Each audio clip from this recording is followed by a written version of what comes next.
I was sent this 10-pack of 3157 bulbs. That's the model number for this type of bulb.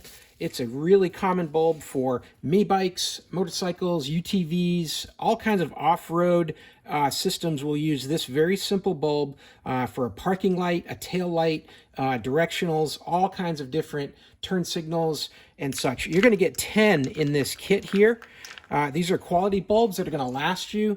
They've got some pretty good design to them. You can feel in the plastics that it's pretty well made. It's got a locking portion on each side here, so they will clip into place. You've got this little tab that comes out here, and on this side as well, this tab here. And then here's where you make your electrical contact for that. So right marked on them is 3157. So if you've got different pieces of equipment where these bulbs can tend to fail, then you might want to just buy this 10-pack and you've got plenty to last you a lifetime because these are going to last quite a bit.